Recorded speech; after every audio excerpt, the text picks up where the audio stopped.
ज्ञान और विद्या के सागर पूज्य गुरुवर अपने असीम अथाह समीचीन ज्ञान के द्वारा हम अज्ञानी जीवों के अंतरंग को सदा सम्यक्त्व से प्रकाशित करते रहें। इन्हीं भावनाओं के इच्छुक गुरुवर के पावन पवित्र चरणों में कोटि कोटि नमोस्तु। खतौली, गांधीधाम। है ना, ये 5वीं शताब्दी के आचार्य। इनका मूल नाम तो वैसे देवनंदी था। क्या था? लेकिन इनके पास में कुछ ऐसी सिद्धि थी, बताते हैं इतिहास में, कि इनके चरणों की पूजा देवलोग आकर के किया करते थे, इसलिए उनका नाम पूज्यपाद बना। इनके पास कुछ ऐसी सिद्धि भी बताई जाती है कि वो अपने चरणों में कोई ऐसा कुछ रसायन था जिसकी सिद्धि थी, उस रसायन को लगा करके ये आकाश में गमन कर सकते थे। समझ आ रहा है? उस लेप को लगा करके आकाश में चल सकते थे, इसलिए इनका नाम एक ये वस्तुतः क्या उपाधि है, पूज्यपाद। वो उपाधि उनका नाम बन गया, है ना।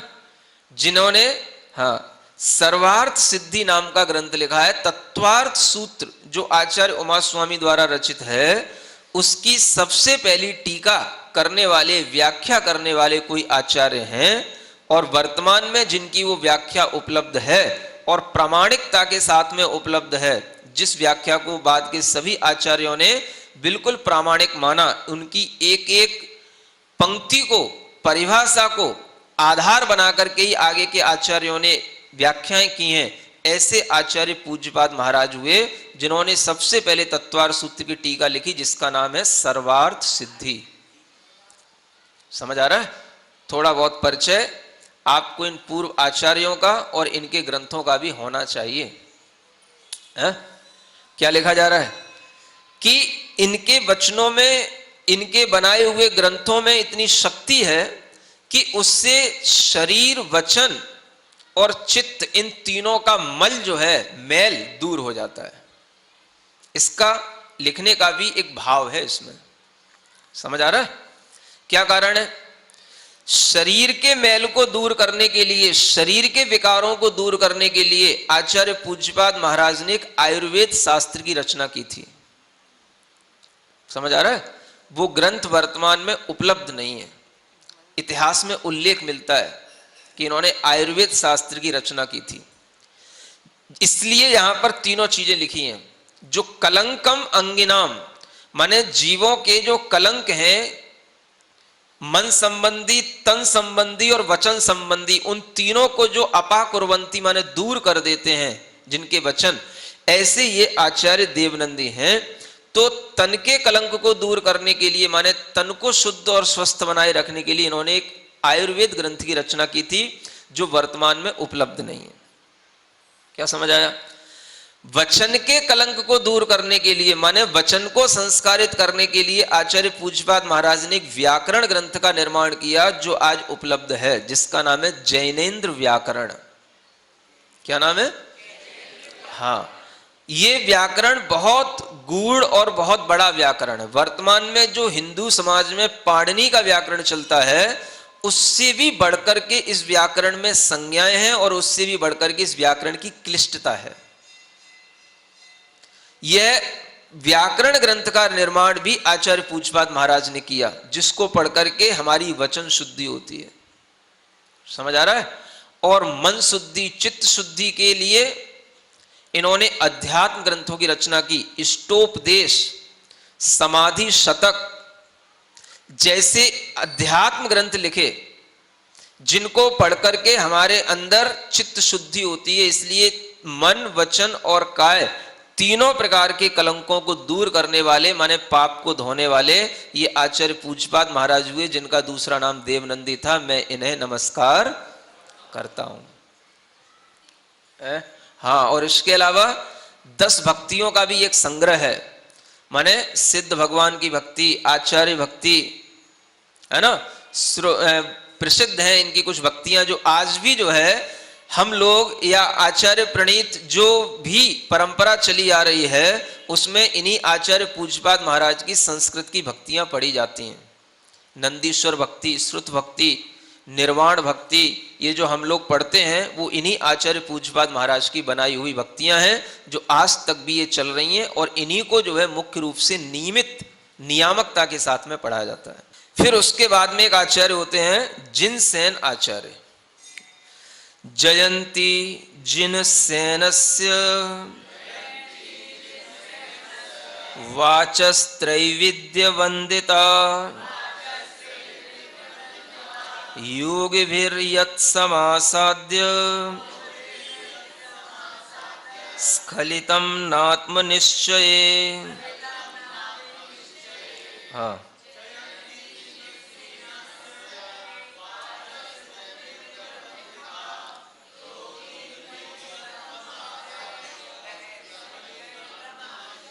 हाँ, और क्या क्या हमारे सामने है उसका यहाँ पर वर्णन किया जा रहा है ना। आपको पता नहीं है क्या क्या रखा है आपके पास में। आपको तो बस केवल लाल जिनवानी जो पूजा पाठ प्रदीप है उसके अलावा कोई दूसरी चीज कभी देखने को आती नहीं है। इन अलमारियों में क्या भरा रहता है, क्या पड़ा रहता है, इनको देखने का तो कभी नंबर ही नहीं आता है? फुर्सत ही कहाँ मिलती है, समझ आ रहा है। लेकिन जिन्हें मालूम है वो बता रहे हैं कि वो क्या यहाँ पर जयंती, जयंती माने जयवंत हैं, आज भी ये ग्रंथ जयवंत हैं जिनसेन आचार्य के, समझ आ रहा है। जिनके वाचस माने वचन, त्रैविद्य बंधता, 3 प्रकार की विद्याओं को धारण करने वाले जो लोग हैं वो भी जिनकी वंदना करते हैं, ऐसे योगियों के द्वारा भी जिनके वचन मान्य हैं। और वे योगी लोग भी अगर कभी अपने आत्म स्वरूप से स्खलित होते हैं तो इन्हीं वचनों को, इन जिनसेन आचार्य के वचन को प्रमाणित मान करके, उनके वचनों का स्मरण करके अपने यथार्थ का, आत्मा का निश्चय करने लग जाते हैं। नाम सुना? बताओ क्या लिखा है आचार्य जिनसेन महाराज की, कौन सी कृति है जो अमर है, जो आपके दिमाग में कभी आई हो? हैं? समझ आ रहा है? एक ग्रंथ है आदि पुराण, भगवान आदिनाथ का पूरा जीवन चरित्र, उनके पिछले भवों की कथा, भरत बाहुबली का वर्णन, पूरा उसमें इतिहास, उस चतुर्थ काल संबंधी सारी की सारी बातें, उस समय की उस स्थिति परिस्थिति का वर्णन, भौगोलिक और ऐतिहासिक वर्णन, सारा का सारा उन आचार्य जिनसेन महाराज ने, समझ आ रहा है, उस आदि पुराण ग्रंथ में लिखा हुआ है। इसके अलावा इन्होंने जो धवल जय धवल जो ग्रंथ हैं, सठ खंडागम की जो टीकाएं हैं, उन टीकाओं का भी कुछ भाग, इनके भी एक गुरु थे आचार्य वीरसेन महाराज, तो उनके समाधि होने के बाद में जो वो टीका लिखना रह गया था, कुछ छूट गया था, उसकी पूर्ति भी आचार्य जिनसेन महाराज ने की थी। तो इस तरह से 3 प्रकार की विद्याएं मानी जाती हैं, न्याय, व्याकरण और सिद्धांत। त्रैविद्य विद्या के धनी बोले जाते हैं, समझ आ रहा है। और तीनों में ही निष्णात थे, न्याय, व्याकरण और सिद्धांत। तो ये तीनों विद्याएं इनकी आज भी जयवंत हैं, और इन विद्याओं के द्वारा जो इन्होंने अपने शास्त्रों की रचना की है वो शास्त्र अत्यंत प्रमाणिक माने जाते हैं। और उन शास्त्रों की संस्कृत को देख करके आप समझ सकते हैं कि इनकी संस्कृत कितनी उच्च क्वालिटी की और उच्च कोटि की संस्कृत है, समझ आ रहा है। जो संस्कृतज्ञ होंगे वही उस चीज को जान सकेंगे। तो ज्ञानी जो आचार्य हुए हैं, अनेक विद्याओं के धनी जो आचार्य हुए हैं, उनके बारे में भी जानने के लिए अपने पास में थोड़ा ज्ञान होगा, तभी हम समझ पाएंगे कि उनका ज्ञान कितना था। समझ आ रहा है। हम किसी दूसरे की कीमत कब कर पाएंगे? एक स्वर्णकार या कोई मान लो सुनार है, या वह सोने की कीमत जो जानता है, समझ आ रहा है, और उस सोने में अगर कोई दूसरा कोई भी गोल्ड आ जाता है तो उसकी कीमत वो जो जानेगा, वो लकड़ी बेचने वाला और पत्थर काटने वाला क्या जानेगा? क्या समझ आ रहा है? उसे क्या प्रयोजन है? जो लकड़ी और पत्थर काट के अपना काम चला रहा है, समझ आ रहा है, कब सोने की कीमत बढ़ रही है, कब कौन सा सोना आ रहा है, कब कौन सी क्वालिटी आ रही है, उसे क्या लेना देना उससे है? गोल्ड भी एक तरीके का होता है, कई तरीके के होते हैं? बोलो सुनार लोगो। सर्राफ कितने प्रकार के गोल्ड आते हैं बताओ? एक ही तरीका होता है? मतलब फिर तुम भी सही सर्राफ नहीं हो। है एक गोल्ड होता है, गोल्ड में भी एक येलो गोल्ड अलग होता है, समझ आ रहा है? एक वाइट गोल्ड होता है, वो अलग होता है। रोज गोल्ड होता है, वो अलग होता है, समझ आ रहा है? और प्लेटिनम गोल्ड होता है, वो नहीं होता। सब एक तरीके से कह दिया। जब शास्त्रों में ही उसके कई नाम मिलते हैं और आप वर्तमान में इन इन नामों से दो चार तरीके के गोल्ड जानते हो, तो कम से कम दो चार क्वालिटी तो बताओ। ये किस तरह से किस महत्ता को धारण करता है, क्वालिटी इसकी कैसे बढ़ जाती है, कीमत कैसे बढ़ जाती है, जिस तरीके से स्वर्ण को जानने वाला स्वर्ण के बारे में जानता है, समझ आ रहा है? अन्य कोई नहीं जान सकता है। उसी तरीके से जो वास्तव में न्याय को, व्याकरण को, सिद्धांत को जानने वाला होगा, वो ही जानेगा कि न्याय किसने कितना लिखा, व्याकरण में कौन कितना निष्णात था, सिद्धांत में किसकी कितनी इतनी पकड़ थी, और ये गहन सिद्धांत, व्याकरण और न्याय जिन्होंने ये रचना की है, उनके अंदर कितना ज्ञान था। जो थोड़ा सा जानेंगे वही उस लाइन में इंटरेस्ट रखेंगे, तो उन्हें उसकी महिमा समझ में आएगी। समझ आ रहा है? अभी तो अपनी स्थिति कैसी है? लकड़ी बेचने वालों जैसी है? अलमारियों में अगर कहीं ग्रंथ रखे भी हो तो कभी पढ़ने की, जानने की भी इच्छा नहीं होती कौन आचार्य के लिखे हुए कौन से ग्रंथ हैं। हर ग्रंथ में संस्कृत के साथ हिंदी भी उपलब्ध रहती है, तो हम हिंदी भी पढ़ने की इच्छा नहीं कर पाते हैं, संस्कृत तो बहुत दूर की बात है ना। तो ऐसे ये आचार्य जिनसेन महाराज की वाणी आज भी हमारे पास में है, इसलिए यहाँ कहा गया है ये जयवंत है और ये जयवंत रहेगी पंचम काल के अंत तक, है ना। इसी क्रम में अब आता है आचार्य अकलंक देव का नाम। श्रीमद्भट्टाकलंकस्य पातु पुण्या सरस्वती अनेकांत मरुन्मार्गे चंद्रलेखायितं यथा यया। हाँ पढ़े। श्रीमद्भट्टा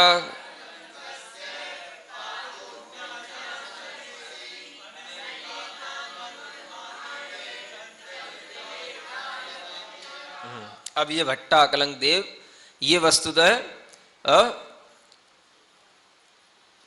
7वीं 8वीं शताब्दी के आचार्य, 8वीं शताब्दी के आचार्य माने जाते हैं, है ना, भट्टा अकलंक देव। तो यहां कहा जा रहा श्रीमद् भट्टा अकलंकस्य पातु पुण्या सरस्वती, उनकी जो सरस्वती है अकलंक देव की जो वाणी है वो भी हमें आज उपलब्ध है, वो हमारे को पवित्र करे, है ना। पुण्य रूप वह उनकी वाणी सरस्वती हमको पवित्र करे। किस रूप में वो उपलब्ध है? जो आपको पूज्यपाद महाराज का भी वर्णन बताया था, उसमें उन्होंने तत्वार सूत्र की टीका लिखी थी सर्वार सिद्धि। उसी सर्वार सिद्धि का आलंबन लेकर के उसी को पढ़ करके फिर भट्टा अकलंक देव ने उसके भी ऊपर और उससे भी बड़ी टीका लिखी। उन पूज्यपाद महाराज की एक एक पंक्ति को सूत्र बना करके उसके ऊपर उन्होंने व्याख्या लिखी, उसका नाम है राजवार्तिक। क्या नाम है? पूरा नाम है तत्वार्थ राजवार्तिकम। समझ आ रहा है? हाँ, वो राजवार्तिक के नाम से जाना जाता है वो ग्रंथ। हाँ, इसके अलावा अनेक और भी न्याय ग्रंथ में तो ये महान आचार्य हुए। समंतभद्र महाराज के बाद में न्याय में अगर किसी का नाम आता है तो वो आचार्य अकलंक देव का आता है ना। लघीयस्त्रय एक ग्रंथ है, सिद्धि विनिश्चय ग्रंथ है। इस तरीके के कुछ न्याय ग्रंथ भी लिखे हैं, जिन न्याय ग्रंथों के माध्यम से अन्य मतों का खंडन होता है और जैन मत का मंडन किया जाता है। तो इनकी ये जो वाणी है वो अनेकांत मरुण मार्ग, इसलिए लिखा है कि अनेकांत के इस आकाश में चंद्रमा की किरणों के समान फैली हुई है। चंद्रलेखायितम यया, है ना। माने अनेकांत को अगर हम आकाश समझें तो उसमें ये आचार्य अकलंक देव चंद्रमा के समान सुशोभित हैं और इनके ही उस ज्ञान के माध्यम से अनेकांत का ज्ञान आगे बढ़ा है। तो इस अनेकांत सिद्धांत को आगे बढ़ाने में आचार्य अकलंग देव का एक बहुत बड़ा योगदान है, उनको भी हमने यहाँ पर स्मरण किया है। इस तरह से अभी हम परंपराओं का स्मरण करते हुए आगे बढ़ रहे हैं। आगे चल करके ग्रंथ जब प्रारंभ होगा तो अभी है ना, आपको थोड़ा सा और धैर्य धारण करना पड़ेगा। प्राकृत एक सहज भाषा है, बोलचाल में आने वाली भाषा है, और ये पहले बोलचाल में ही प्रयुक्त होती थी। व्याकरण से ये संस्कारित भाषा नहीं है। जब भाषा में व्याकरण जुड़ गई, बहुत सारे नियम कानून बन गए, तो वो संस्कृत बन गई। प्राकृत का मतलब ही होता है स्वाभाविक, और संस्कृत का मतलब होता है संस्कारित। तो जिसे विशेष नियमों में ढाला गया वो भाषा संस्कृत हुई, और जिसमें नियम अपने नियम कानून के अनुसार नहीं चलते, कोई किताबों में लिखे हुए विशेष नियम के अनुसार जिसमें नियम नहीं चलते, नियम वो बन जाते हैं जैसा हम बोलचाल में व्यवहार में उसका उपयोग करते हैं, उसको देखते हुए हमें नियम बनाने पड़ते हैं। समझ आ रहा है? एक गहरी बात जो बताई जा रही है वो ये है कि संस्कृत तो संस्कृत के लिखे हुए नियमों के अनुसार चलती है, लेकिन प्राकृत जैसा व्यवहार में प्रयोग हो रहा है उस प्रयोग को देखते हुए नियम बना लिया जाता है, तो वो नियम बन जाता है, उसके अनुसार चलती है। समझ आ रहा है? तो इस प्राकृत भाषा को पढ़ने वाले जो कोई भी लोग उत्सुक रहते हैं, वो पहले यह समझ लें कि यह एक सहज नेचुरल चीज़ है, और इसमें गलतियां होती ही नहीं हैं, या यूं कहें बहुत ना के बराबर होती हैं। कुछ विशेष चीज़ों को हमें इसलिए ध्यान में रखना पड़ता है कि पहले भी लोग इसी तरीके के शब्दों को बोलते थे, इसी प्रकार का प्रयोग करते थे, इसलिए हमें वह आज भी वैसा ही प्रयोग करना है। तो उसके लिए कुछ नियमावली बन जाती है, वस्तुतः उसकी कोई विशेष नियमावली नहीं है। इसलिए प्राकृत भाषा में कोई भी प्राकृत का व्याकरण नहीं है। जितने भी व्याकरण लिखे हैं वो सब संस्कृत भाषा में लिखे हैं। व्याकरण प्राकृत के भी सिखाने के लिए जो व्याकरण है वो सब संस्कृत में लिखे हैं, और संस्कृत के शब्दों से व्याकरण सिखाते हैं, प्राकृत सिखाते हैं। तो ये कहानी मुझे थोड़ी उल्टी लगती है, इसलिए मैं व्याकरण की तरफ भी ज़्यादा ध्यान नहीं देता हूँ। जो विशेष नियम होते हैं उन नियमों को ध्यान में रखते हुए आप इसको बहुत आसानी से सीख सकते हो, और सरलता से ही सीखने के लिए इसमें हम एक दृष्टि डालें कि जो कोई भी हमारे सामने प्राकृत के लिखे हुए शब्द आए, हम उसको देखें कि प्राकृत में इसको क्या बोलते हैं। समझ आ रहा है? अब जैसे मान लो प्राकृत ही है, तो प्राकृत को भी प्राकृत में क्या बोलेंगे? तो आप एक बार उसको सामने कहीं लिखा हुआ मिल जाए तो आप उसको देख लो, और आपको याद करने में बहुत कठिनाई नहीं होगी, अपने आप आपके दिमाग में बैठ जाएगा कि इसमें प्राकृत में प्राकृत को है ना क्या लिखा है? पागद, यही पढ़ा जाता है। अब कुछ थोड़ा बहुत हम इसके नियम बताएंगे, बाद में बता देंगे कि प्राकृत से पागद कैसे बना, है ना। अब प्राकृत के भी वस्तुतः दो रूप बन जाते हैं, एक पागद लिखा है और एक कवर पेज पे लिखा है पाईय, है ना। तो प्राकृत के भी दो रूप हो गए। समझ आ रहा है? माने आप ज्ञानी हो गए। अब आपसे कोई पूछे प्राकृत में प्राकृत को क्या बोलते हैं, तो बस आपको बताना है पागद भी कहते हैं और पाईय भी कहते हैं। बस इतना बोल दोगे तो आप ज्ञानी हो गए प्राकृत के। बस तो आपको थोड़ी थोड़ी सी शब्दों की जो संयोजना है इस पर ध्यान रखना है। इसलिए हमेशा आचार्य महाराज हमेशा ये कहते हैं कि आप साहित्य पढ़ो, साहित्य पढ़ करके आपको सब व्याकरण आने लग जाएगी। समझ आ रहा है? आचार्य महाराज कभी नहीं कहते कि तुम व्याकरण पढ़ो, और जो व्याकरण पढ़ भी लेते हैं तो उनसे भी कहते हैं कि तुम साहित्य पढ़ो, है ना। तो हमें वो बात बिल्कुल जचती है। उस समय नहीं जचती थी जिस समय वो कहते थे, लेकिन अब जचने लगी है कि हाँ वो सही कहते थे। तो बात याद आती है उनकी हमको कि वो सही कहते हैं, क्योंकि इसमें हमें ज़्यादा व्याकरण के नियमों की जरूरत नहीं है, चाहे संस्कृत हो चाहे प्राकृत हो। जब हम उसका साहित्य पढ़ते हैं तो साहित्य पढ़ने का मतलब है उसमें जो लिखे हुए जो कोई भी ग्रंथ हैं उनको आप पढ़ोगे तो उससे क्या मिलेगा, आपको परिचय होगा कि इस शब्द को प्राकृत में यह पढ़ा जाता है। तो यही जो है आपके लिए सीखने की सबसे बड़ी एक पद्धति बन जाती है। समझ आ रहा है? तो जैसे अब यहां पर लिखा हुआ है, प्राकृत को क्या लिख दिया, पागद। वर्णमाला को क्या लिखा है, वंडमाला। ठीक है ना? अब इसको पढ़ा भी कैसे जाता तो समझ लो, वंड माला। ठीक है, माला के माला ही रहा।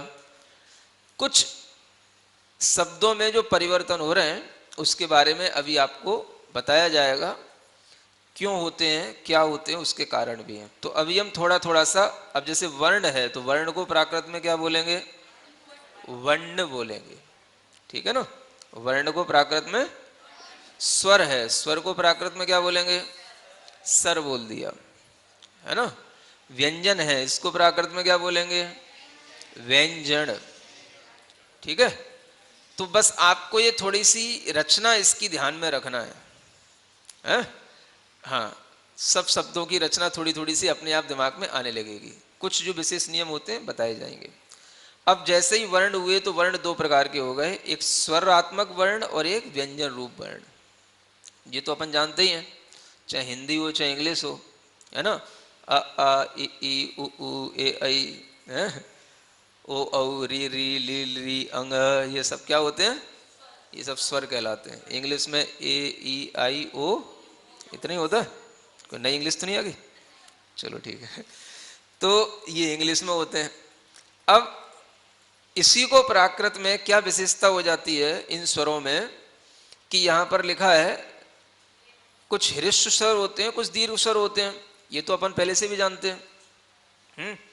तो ह्रस्व में जिसमें कि छोटी मात्रा होती है, दीर्घ में बड़ी मात्रा हो जाती है। छोटा आ और बड़ा आ, छोटा आ ह्रस्व स्वर हो गया, बड़ा आ दीर्घ स्वर हो गया। छोटी ई ह्रस्व स्वर हो गई, बड़ी ई दीर्घ स्वर हो गई। छोटा ऊ ह्रस्व स्वर हो गया, बड़ा ऊ दीर्घ स्वर हो गया। ठीक है ना? अब यहां तक तो ठीक है। अब जैसे ही प्राकृत आती है तो प्राकृत में जैसे ही ए आता है तो ए और ऐ हम दो चीजें संस्कृत में और हिंदी में सीखते हैं, ए और ऐ। ए भी एक छोटी होती है और बड़ी होती है, ए भी छोटी और बड़ी होती है। और ओ जो होता है वो भी छोटा बड़ा होता है, ओ और औ। अब यहां क्या अंतर हो गया?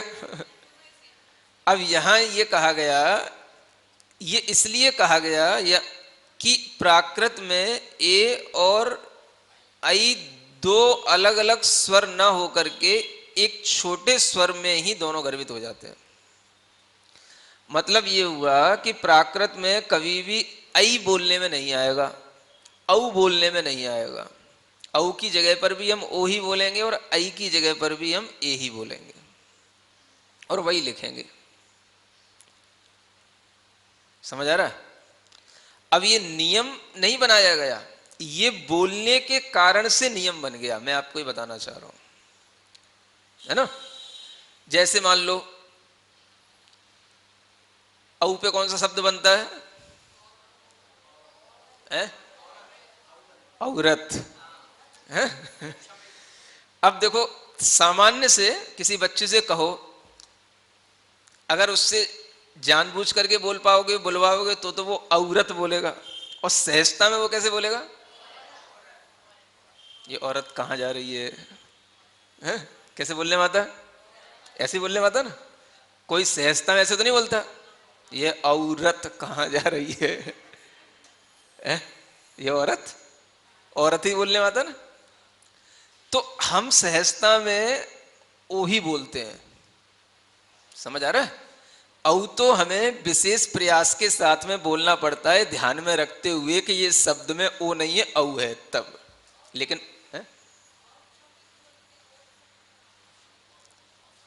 ये बता रहे वो भी अपन प्रयास पूर्वक बोलते हैं, है ना। अब वो तो इसलिए बोलते हैं कि वो संस्कृत का शब्द है औपशमिक, वो तो संस्कृत का शब्द है तो इसलिए औपशमिक बोलना चलेगा, है ना। लेकिन जब आप प्राकृत में पढ़ोगे तो प्राकृत में औपशमिक थोड़ी ना होता है ना। प्राकृत में तो उपसमीय होता है, हाँ उ हो जाता है। तो प्राकृत में औ का प्रयोग नहीं होता है, ये कहने का मतलब। तो जब हमने बोला सहजता में, तो बोला तो हमने क्या था, ओ ही बोला, औ नहीं बोला। तो ये जो नियम नहीं बना, हम आपको ये बताना चाह रहे हैं कि प्राकृत के कोई नियम नहीं बनाए गए, जो आप बोल रहे थे उसी को नियम में गर्भित कर दिया गया है कि ये नियम हो गया। अब आप अपनी तरफ से औ जबरदस्ती नहीं बोलना, क्योंकि पहले लोग बोलते ही नहीं थे औ, ओ ही बोलते थे। तो आप प्राकृत में मान के चलो कि औ नहीं होता, प्राकृत में ओ ही होता है।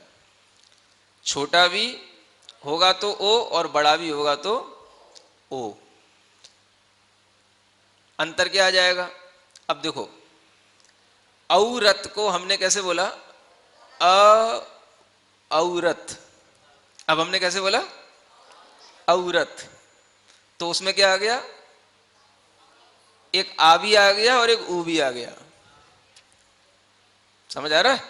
अगर आपने उसको ऐसे ही लिख दिया औरत, तो आप सही लिख रहे हो, प्राकृत हो गई है। क्या समझ आ रहा है। औरत लिख दिया ओ की मात्रा के साथ में, तो भी सही लिख दिया। औरत लिख दिया तो भी सही लिख दिया। आ और ऊ बना के लिख दिया, रत लिख दिया, सभी सही लिख दिया। समझ आ गया। बस इसी का नाम क्या है, प्राकृत है। इसी तरीके से आई है। अब आप ऐनक लगाए हुए हो, वस्तुतः ये क्या शब्द होता है, ऐनक ही होता है, बड़ी ए ही होती है। लेकिन इसको पढ़ा क्या जाता है, हम सामान्य से ऐनक ही बोल देते हैं। तो वो ऐनक जो बोल रहे हैं ये अपन प्राकृत ही बोल रहे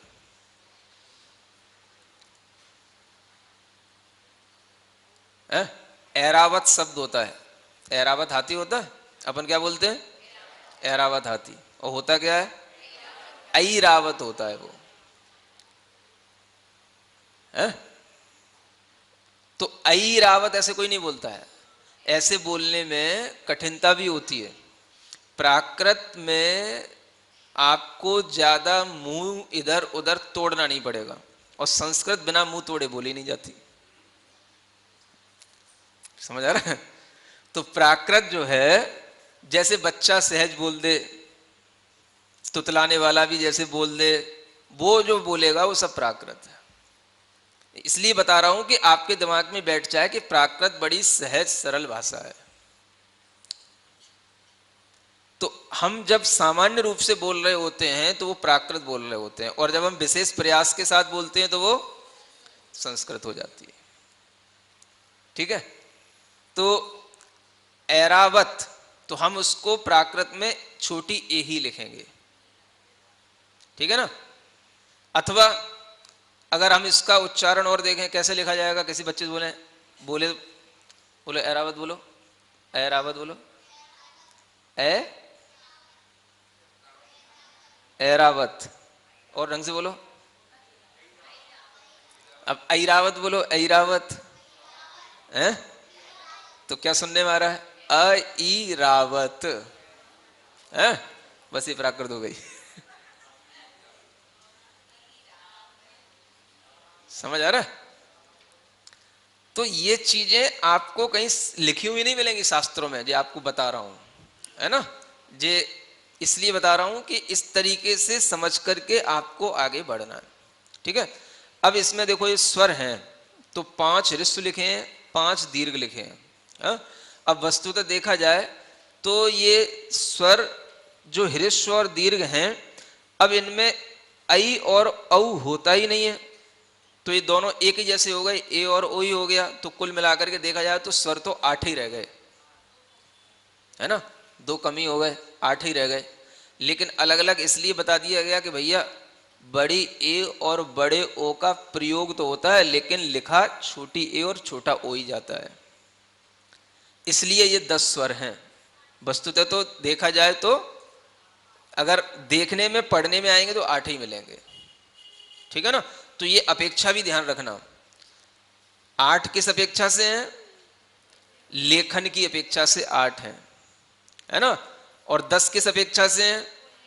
समझाने के लिए कि बड़ा जो होता है वो होता तो है लेकिन छोटे के ही रूप में प्रयोग होता है, इसलिए वो है तो छोटा ही, स्वर तो छोटा ही है, तो इस अपेक्षा से जो है वो 10 भी कह लिए जाते हैं, लेकिन वस्तुतः है तो 8 ही स्वर है, ठीक है ना। तो ये स्वर की कहानी हो गई। अब थोड़ा सा व्यंजन की कहानी देखो, है? स्वर और व्यंजन में अंतर तो जानते हो? स्वर का मतलब होता है, देखो इसमें लिखा है, ऐसे वर्ण जिनका उच्चारण करने में किसी दूसरे वर्ण की सहायता नहीं लेनी पड़ती, माने उन वर्णों को हम अपने आप से बोल सकते हैं, है ना। जैसे अ, इसके लिए किसी दूसरे वर्ण की, वर्ण माने अक्षर की आवश्यकता नहीं होती है।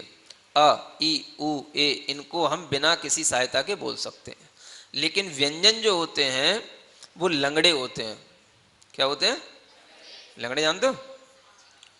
प्राकृत पढ़ा रहे हैं तो फिर पुरानी वाले शब्द बोलने पड़ेंगे, है ना। व्यंजन कभी भी स्वर की सहायता के बिना बोले नहीं जा सकते, समझ आ रहा है? तो इसलिए व्यंजन की परिभाषा ही क्या होती है? जिन वर्णों का उच्चारण स्वर की सहायता से होता है उन्हें व्यंजन कहते हैं, है ना। अब अपन जैसे क है, सबसे पहला व्यंजन कौन सा आ जाता है?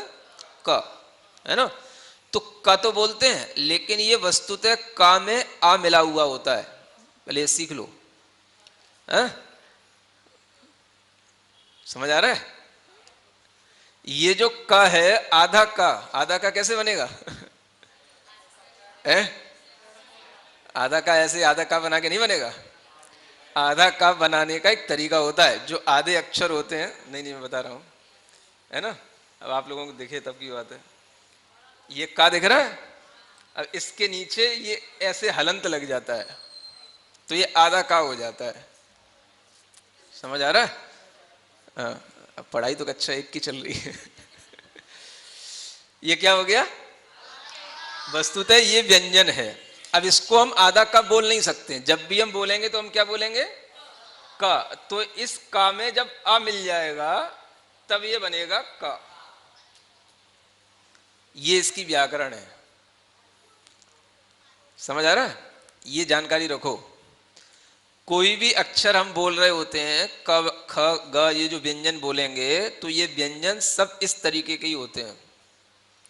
मूल में आधा में क्या है? ये दिख रहा है ना सबको?